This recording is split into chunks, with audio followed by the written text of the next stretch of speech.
Yo le quisiera decir que yo no me considero creador, ¿verdad? No es la palabra exacta. Yo pienso que el poeta no crea, ¿verdad? Descubre. El poeta, si acaso, mira un poco más, ¿verdad?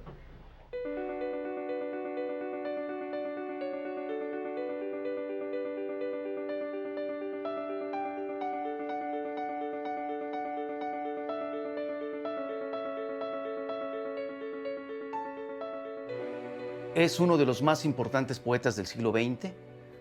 La gente siente que lo entiende muy bien, que lo comprende, ¿no?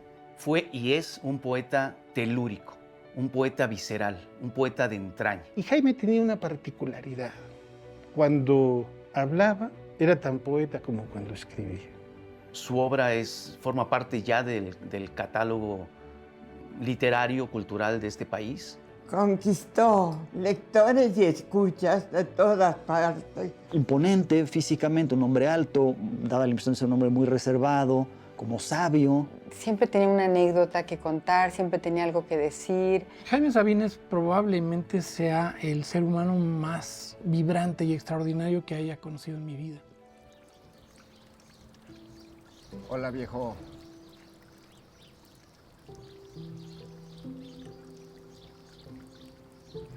Lo que más echo de menos y extraño de mi padre son las conversaciones.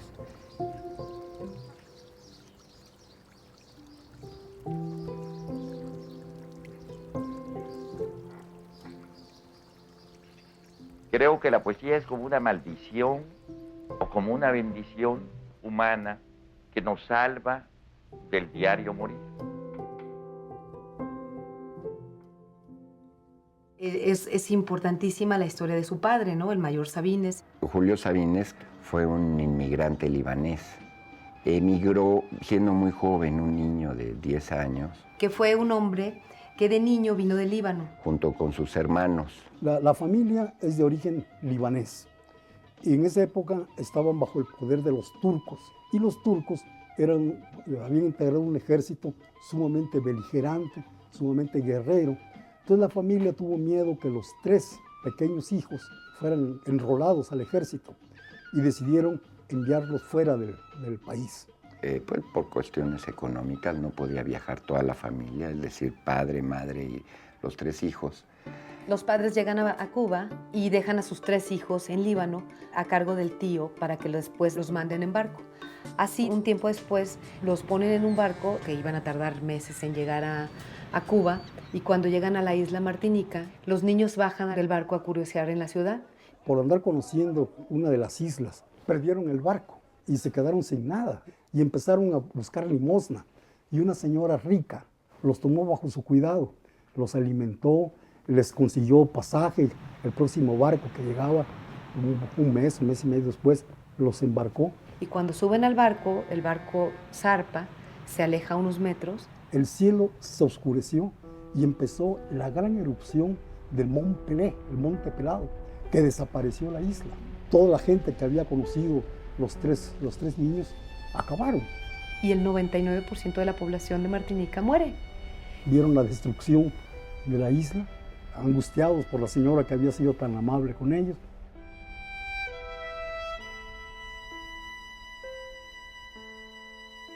Llegaron a La Habana. En La Habana fueron recibidos por migración, como sucede siempre. Venían de un pueblo muy pequeño de Líbano que se llama Safin. Entonces decían los funcionarios, a ver, lo de Safin, venga, Safin, los Sabines, ¿qué más? Y quedó Sabines. Bueno, así llega el padre de Sabines, se encuentra con sus padres en Cuba. Creció en La Habana, pero siempre fue con muchos ánimos de aventura. Así es que decide emprender una serie de aventuras y el padre decide ayudarlo a que se vaya a México.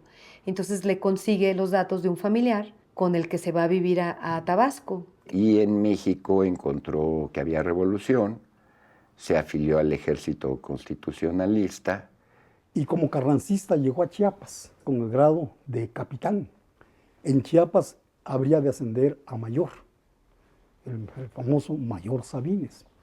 Y el jefe de Julio estaba muy atraído por una joven muy bonita de apellido Gutiérrez. y le pidió que lo acompañara a una visita de cortesía para visitar a la muchacha que le interesaba. Llegaron allí y resultó que la muchacha hacía mucho tiempo que había localizado, pero a Sabines. Lo había visto en la calle por el bozarrón que tenía y el ir y venir, y lo tenía localizado. Entonces, cuando llegaron los dos, la muchacha únicamente tuvo ojos para Sabines. Cuando regresaron, Va con su jefe y le dice, ¿sabe que vamos a arreglar esto como hombres? y los hombres se arreglan con las pistolas. Saque usted su pistola, aquí lo resolvemos. Entonces dijo él, mire, mejor me retiro. Se casaron durante la Revolución en 1918, tuvieron 3 hijos, Juan, Jorge y Jaime. Jaime nació en 1926.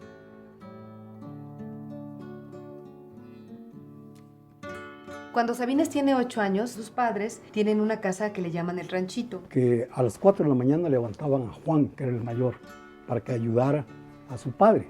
A las 5 levantaban a Jorge para que ayudara. Y a las 6 a Jaime, para que Jaime también hiciera sus trabajos en la casa. Entonces Sabines iba a la escuela, pero también ayudaba en casa. Pues le gustaba la escuela, pero también le gustaba muchísimo divertirse. Iba al río a nadar y a pasar el día haciendo pinta, ¿no? El padre de Sabines no era un hombre culto, pero sabía de memoria muchas historias árabes. Pues era un hombre de la vida real, ¿no? Fue un revolucionario, era un hombre inculto, no tuvo cultura universitaria, ni mucho menos, ¿no? Pero era un hombre que me enseñó a mí el cantar de los cantares, que me enseñó los cuentos de las 1001 noches. Tenía una gran emoción, no tenía muchas palabras, era escaso de cultura literaria, pero tenía una gran emoción para contarnos los cuentos. Y el viejo nos dejaba en suspenso todas las noches. Mañana continuamos, pero papá, queremos seguir escuchando qué pasó con Antarno. La floración del poeta Sabines tiene como raíz estas viejas narraciones hechas por su padre, recordando las que él escuchó en árabe en su viejo Líbano. El que tenía mucho interés en la literatura y en escribir era su hermano Jorge. Y hubo un concurso en la escuela, por alguna razón de edades, no podía participar Jorge, entonces convenció a Jaime que él lo presentara con su nombre y pues resultó premiado. Fue un plagiario en sus inicios. De ellos, ninguno pudo continuar después de terminar la primaria por dificultades económicas. Pero los 2 hermanos mayores le pidieron al mayor Sabines que, como Jaime había tenido buenas calificaciones, que lo apoyara para que estudiara la secundaria. Y así ingresó Jaime Sabines en el Instituto de Ciencias y Artes de Chiapas. Él se distinguió de inmediato en sus relaciones en las clases de literatura. Recuerdo muy bien un Día de las Madres en el Cine Alameda, un espigado y muy bello aspirante a bachiller declamó, y con esta voz que te digo que era inconfundible y que lloraron todas de emoción. Esta es la época que yo recuerdo a Jaime como descubridor de grandes poetas y también el anuncio de que se iba a México a estudiar medicina.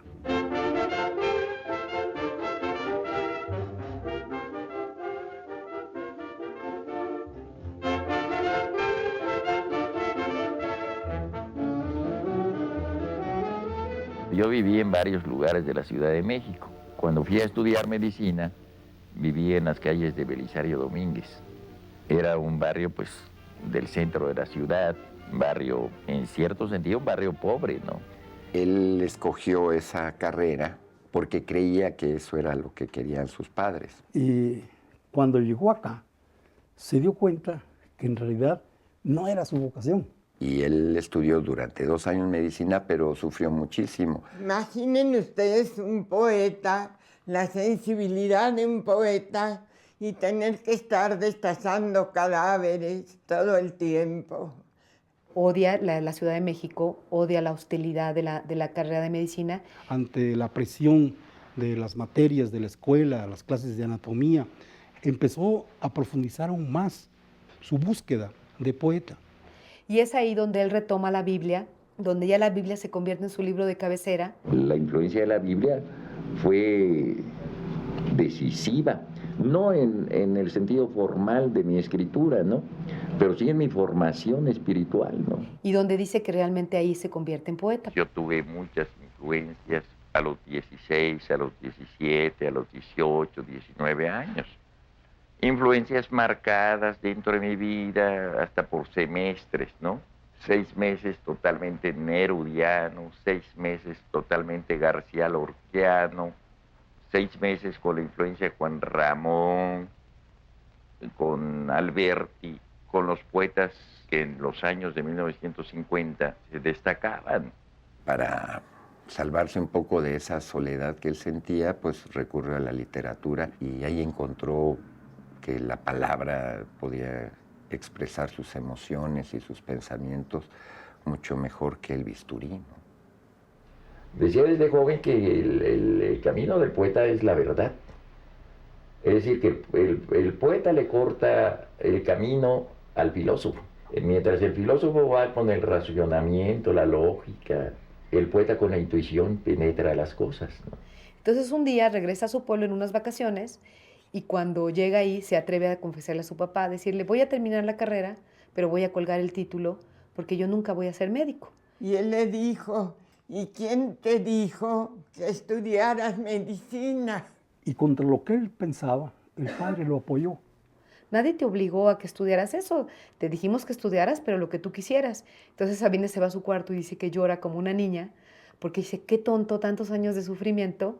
Cuando a mi papá ni siquiera le importaba eso, yo podía estudiar otra cosa. En esa época ya el hermano mayor tenía una tienda, Juan. Y allí yo ya encontraba yo a Jaime despachando en la tienda. Pobre de Jaime, tratando qué telas querían, cuántos metros. Era pues, sorprendente verlo con aquella humildad en la que iba midiendo los metros de tela que entregaba a los clientes. Después parece que ya lo liberaron de eso.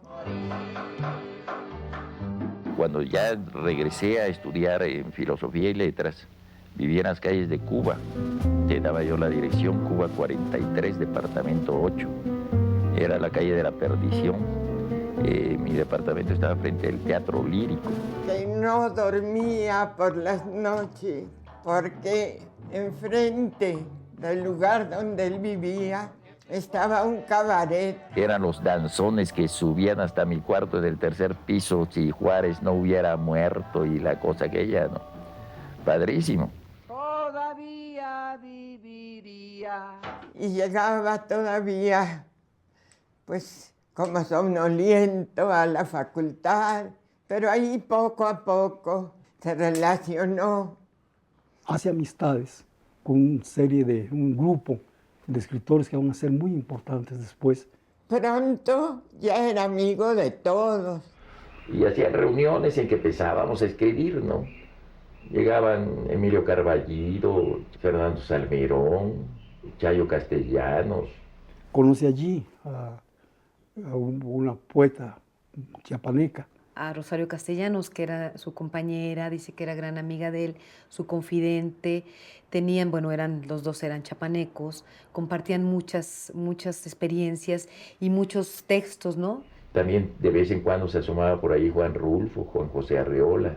Y a veces Margarita Michelena, Margarita Paz Paredes, Guadalupe Amor.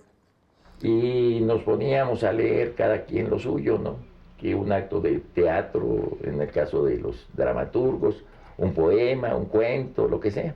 Todos están leyendo y escribiendo y pintando y se encuentra muy feliz. Pues la vida de un estudiante, ¿qué te puedo yo inventar eso, no? Las carencias, las necesidades económicas, los apetitos insatisfechos, los amores fortuitos. Entonces es ahí cuando él empieza a escribir, y empieza a escribir los poemas de Oral y de La Señal. Con su cambio a la Facultad de Filosofía y a iniciar los estudios literarios, él continúa escribiendo cada vez con mayor rigor, ¿no? Hasta que, fines de los años 40, él ya siente que puede ya publicar. Cuando empecé a escribir Oral me di cuenta de que yo tenía ya una voz propia y que debía de ser mi voz. Oral es el primer libro de Jaime, Oral con H, de hora. Que patrocina el gobierno de Chiapas, que él distribuye con sus amigos y es lo que lo da a conocer, ¿no?, como poeta. A mí me gusta muchísimo Oral, porque creo que un mínimo número de palabras dice lo que el ser humano es y en dónde está situado. Él, a partir de Oral, es cuando él siente que tiene su propia voz. El cielo se mide por alas, el mar se mide por olas, nosotros por lágrimas. Desde su primer libro, pues hay grandes críticas ya de la obra de Sabines, ¿no? Porque ya hay grandes poemas. Para nosotros fue un amanecer, un resplandor extraordinario, porque era una voz completamente diferente al resto de la poesía que estábamos acostumbrados a ver. Son también poemas de una factura extraordinaria pese a la juventud del propio Jaime.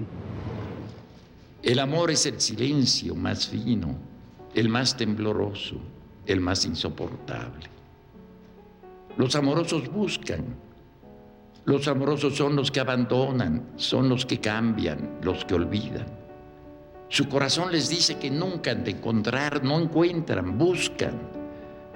Los amorosos andan como locos porque están solos, entregándose, dándose a cada rato, llorando porque no salvan al amor.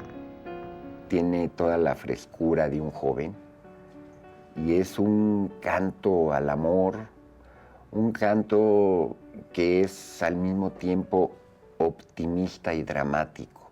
Es curioso que un poema de un muchacho sea el poema quizá más popular de la poesía mexicana actual. Si bien no es el poema que Sabines considera su mejor poema, sí es el poema más conocido, más famoso, más recitado, más declamado. Yo veo que mucha gente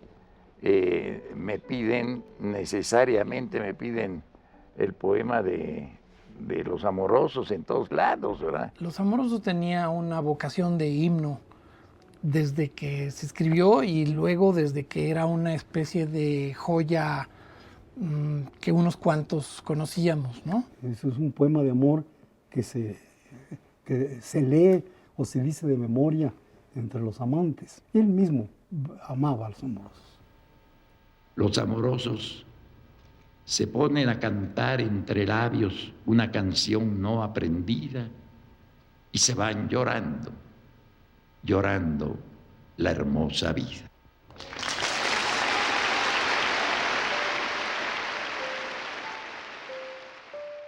Y casi paralelamente escribe La Señal, que es su segundo libro. Alguien me habló todos los días de mi vida, al oído, despacio, lentamente. Me dijo, vive, vive, vive. Era la muerte. Al ser su segundo libro, él ya estaba más convencido de su trabajo.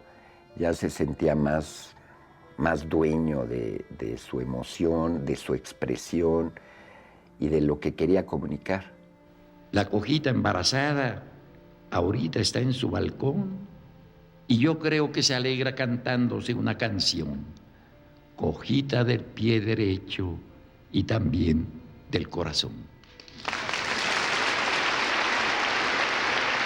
Él sigue estudiando lengua española y entonces es novio de Chepita. Jaime y Chepita se conocen de niños. Mi mamá en aquel entonces lo consideraba un niño grosero, rudo, en fin, ¿no? Ellos fueron novios desde muy jóvenes.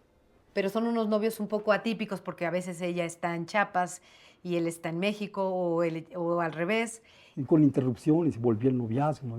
Y tienen periodos en que terminan, en que vuelven. Bueno, pues esos periodos Sabines los aprovechaba muy bien. Entonces era un hombre muy guapo y muy atractivo, ¿no? Para muchas mujeres.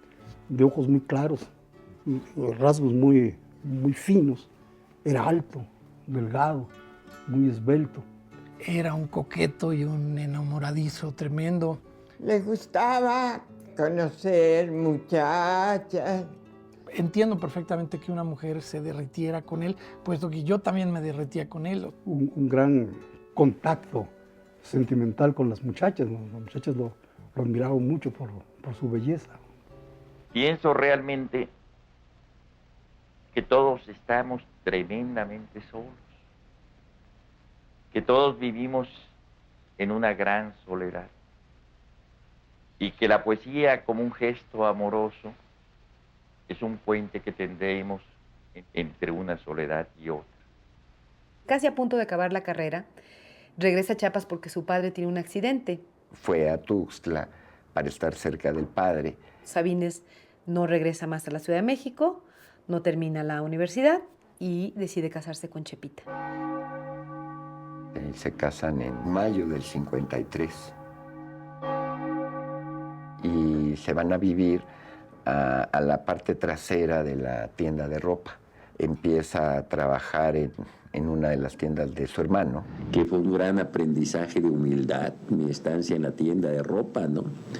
Es decir, yo ya había escrito Oral y La Señal.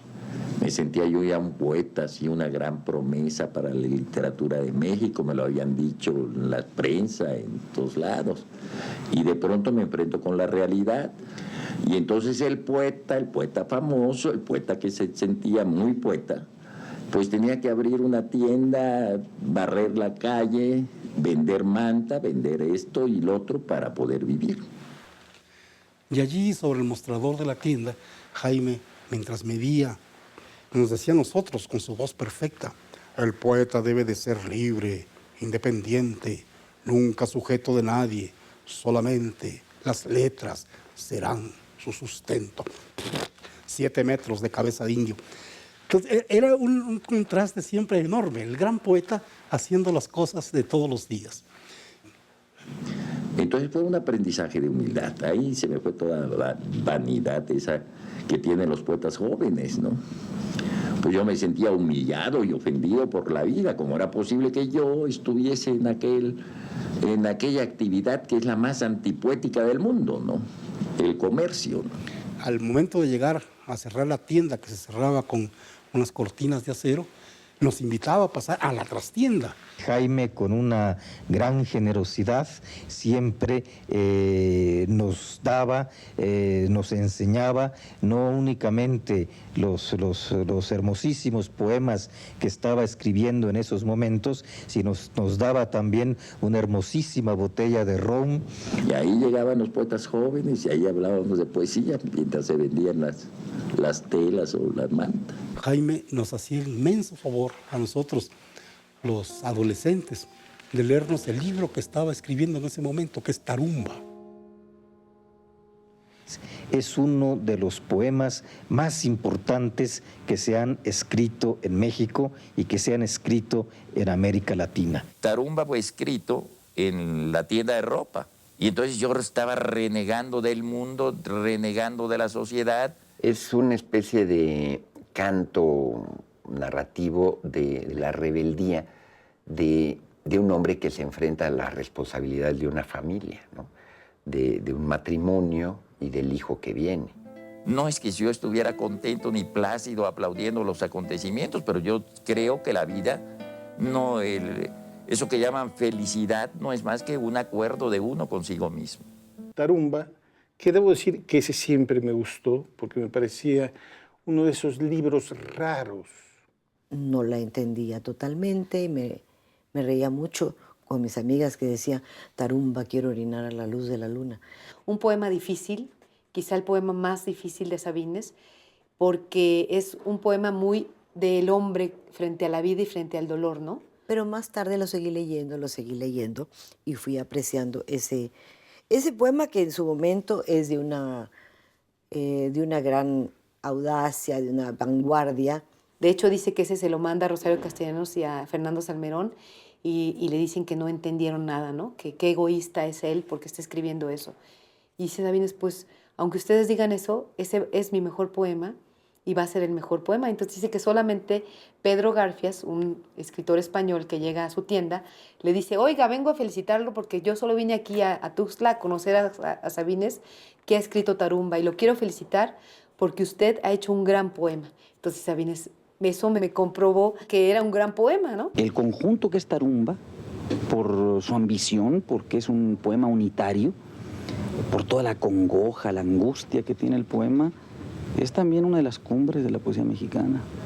Yo creo que como reacción, como protección, escribió ese tipo de poemas, y sobre todo por la cercanía del nacimiento del primer hijo de Julio, que aparece también en los poemas, o sea, cuando va a nacer y cuando nace.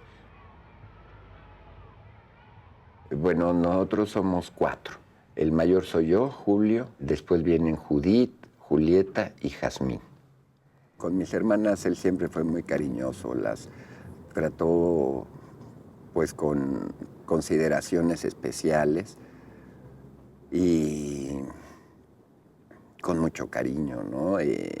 Eran para él sus princesas. Cuando éramos pequeños nos despertaba con versos, en las noches nos leía literatura, nos leía cuentos rusos, nos leía cuentos de las 1001 noches.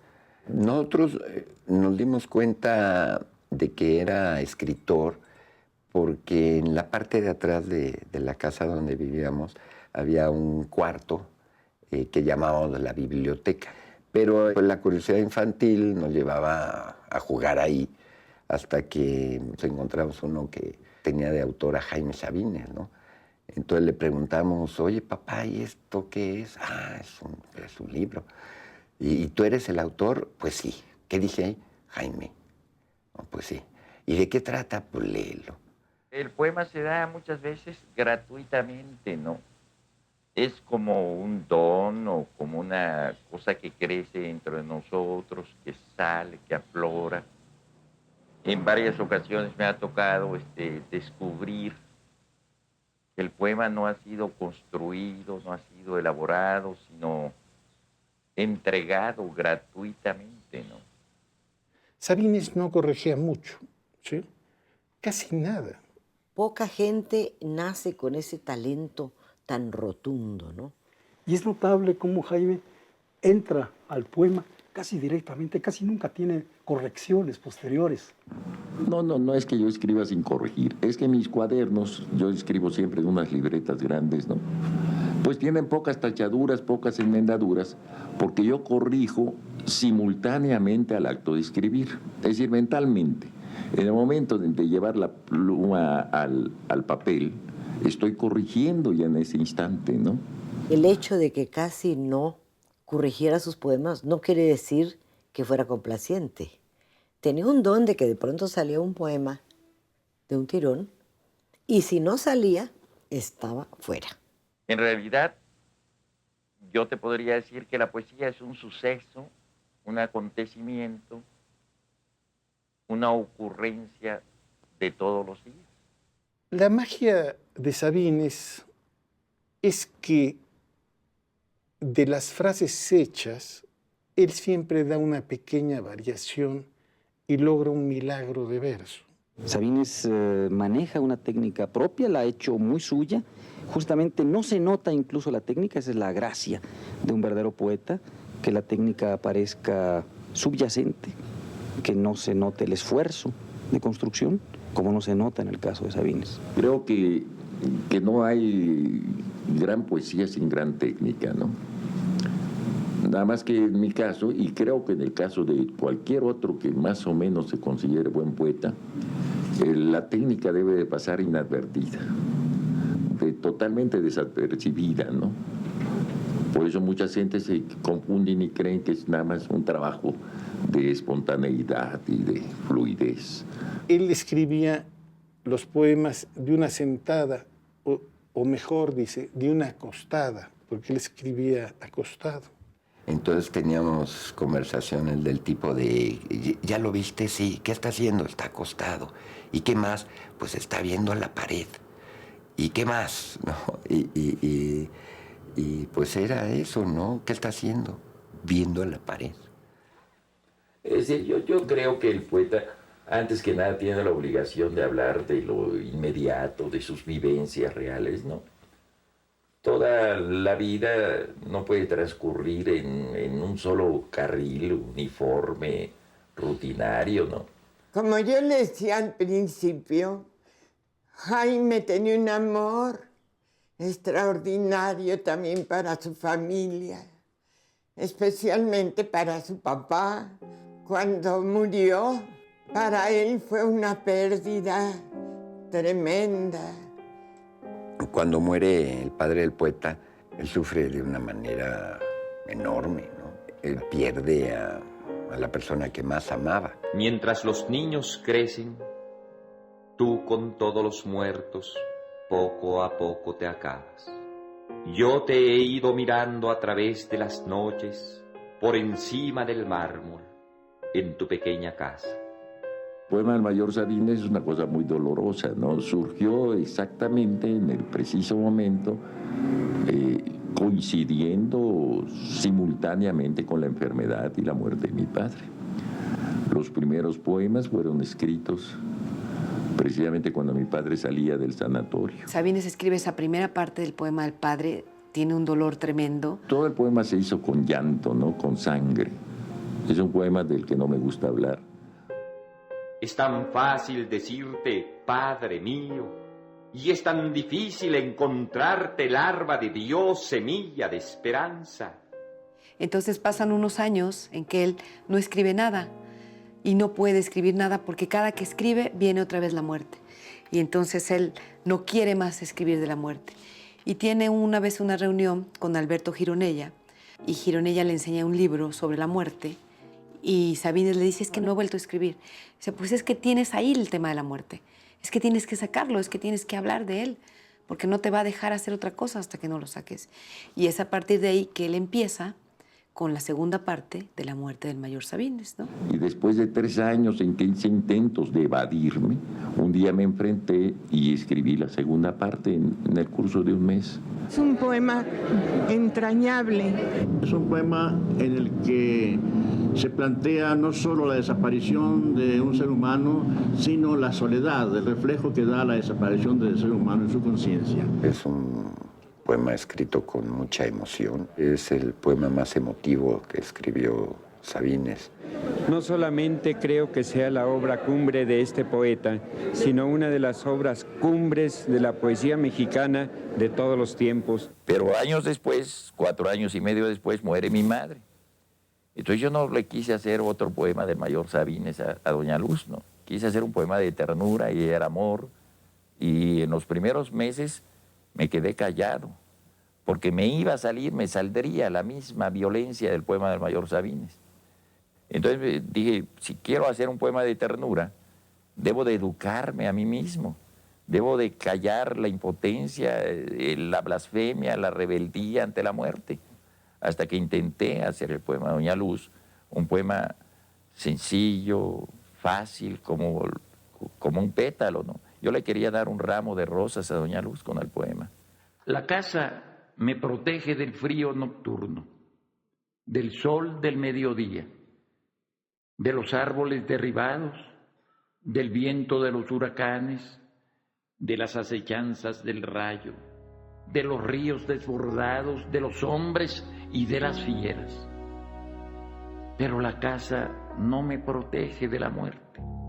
Sabines se entra le dan la beca del Centro Mexicano de Escritores en el 64. Cuando le dan la beca, pues él no la acepta. Sabines era un antiintelectual. No le gustaba mucho el medio literario. A Sabines lo que le molesta mucho es la pose de literato.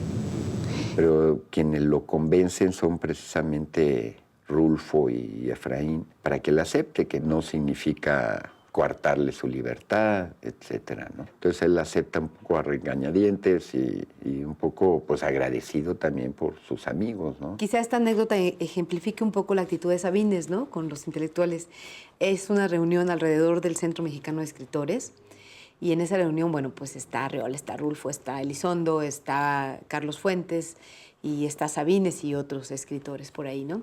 Entonces Sabines dice que ve que está parado Carlos Fuentes solo y se acerca y le dice, te quiero felicitar por tu novela. Entonces voltea a Carlos Fuentes y le dice, ah, sí, ya sé que tú eres Sabines, a mí también me gusta tu obra, pero ¿no te parece que mejor busquemos a otra persona con quien platicar y nos dejemos de elogios mutuos y mejor hablemos mal de nuestra obra? Entonces Sabines se voltea, se da la vuelta y dice, este pendejo, cree que yo vine a decirle que admiraba su obra para que escriba de mí. Dice, nunca más le volví a hablar. Recuerdo unas líneas de un poema suyo que dice, estoy harto de los poetas y las quinceañeras. Siempre están ensayando el vals de su presentación en sociedad. No creo en los poetas de vocación, creo en los poetas del destino. Y bueno, él además causaba cierto enojo con otros poetas. Uno de ellos fue Octavio Paz. Le hace una entrevista a Elena Poniatowska, en esas famosas entrevistas a las que la acompañaba Héctor García, y ahí Sabines pues le dice que a él no le gustan los poetas estructurados, que piensan y reflexionan a la poesía, que tratan a la poesía con guantes para que no se infecte. Le comenta que a él no, la poesía de Octavio Paz en ese sentido no le da nada. Que no me gusta la poesía de Paz porque parece que se hace con guantes. Pues le causa mucha molestia a Paz y al grupo de Paz, ¿no? Sabines yo diría que es un poeta muy de la experiencia y Paz es un poeta muy de la reflexión. Yo creo que los dos son grandes poetas y ya pasado el tiempo podemos tomar lo mejor de Paz y lo mejor de Sabines. Pero bueno, quizá lo que haya lastimado la sensibilidad de, por llamarlo de alguna forma, por decirlo sutilmente, de Octavio Paz hacia Sabines, era la fama, ¿no? Le daban celos, que la gente cuando veía a Jaime lo aplaudía, le preguntaba, se acercaba. Señoras y señores, buenas noches. Con ustedes, Jaime Sabines.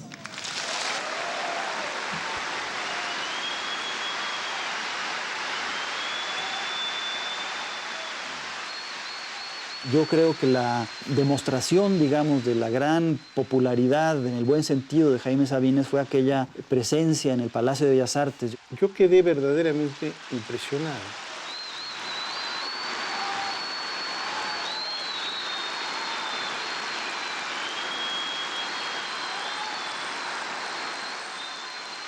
Y donde, curiosamente, él leyó delante de un escritorio que estaba del revés, porque era como si estuviera invitado de alguien, porque los cajones miraban hacia el público, que es donde uno se sienta, ¿no? Fue la primera vez que yo vi que la gente se desbordaba para ver a un poeta.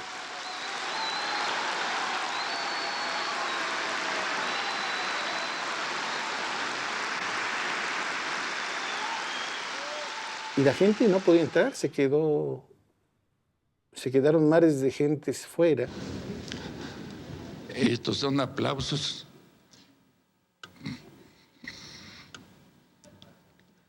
que lo lastiman a uno.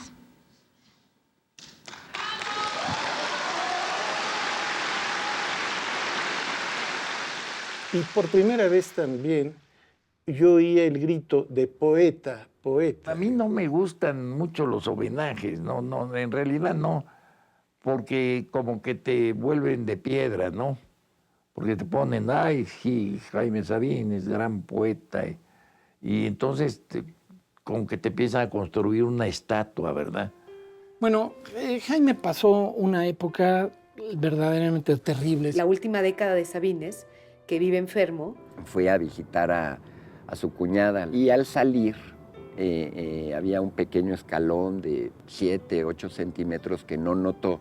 Y allí él se tropezó y se fracturó. Me fracturé el fémur y la cabeza del húmero. Y desgraciadamente en el quirófano me metieron 6 bichos, 6 bacterias diferentes, allá en Tuxtla. Entonces fue un desastre. Y de ahí para acá he sufrido 35 operaciones. Pero eso le impidió ya en el último tiempo de su vida y al final hasta levantarse de la cama. Digamos que esos años es un hombre golpeado, lastimado, enojado a veces. Tuvo que dejar de ser quien había sido y se comportó como un héroe realmente, porque su relación con el dolor físico pues, es ejemplar, ¿no? No era un plañidero para nada, era un hombre muy, muy discreto y muy serio y estaba sufriendo algo verdaderamente horrible, ¿no? En este periodo de convalecencia, él recibió muchas llamadas telefónicas del maestro Octavio Paz y todas esas conversaciones, yo atestigué algunas, eran muy cordiales. Incluso un poco después fue el maestro Paz el que se enfermó y Sabines le correspondió. Hubo, por suerte, periodos en los que Sabines en esos 10 años se recupera, ¿no? A veces está más recuperado, hay años en que la enfermedad está controlada. Él siguió escribiendo, pero con menos ritmo, ¿no? Ahora estoy en un rancho, vivo tranquilo. Soy un poco egoísta ya de mi vida. Es decir, no quiero estar en las candilejas y no me satisface mucho entrevistas como estas, ¿verdad? Como que violan un poco mi intimidad, ¿verdad? Los largos años de dolor que pasó Jaime por sus fracturas fue como una preparación, como una advertencia de lo que iba a venir. Después de la recuperación de sus males, empieza a tener otro tipo de malestares. Es reiniciar pues todas esas pesadillas de hospital y con los análisis y los médicos, radiografías, se le descubre el cáncer y le daban únicamente unos meses de vida. Sin embargo, él sobrevivió más de un año. Entonces, hacia diciembre del 98, él decide suspender el tratamiento y quedarse en casa. Desde hace 2 o 3 meses digo, llegaré a fin de semana. No creo que tenga cáncer ni ninguna otra enfermedad incurable, pero siento que de un momento a otro me voy a desplomar. Veo morir la gente tan fácilmente. Es un tiempo en el que él siempre se está, a veces sí lastimado, pero también a veces agradecido, ¿no? Y esperando siempre, como decía la poesía de Sabines, siempre el amanecer, ¿no? Él confiaba en que se iba a aliviar. Sabines siempre, creo que hasta el último momento de su vida, él creyó que iba a amanecer, ¿no?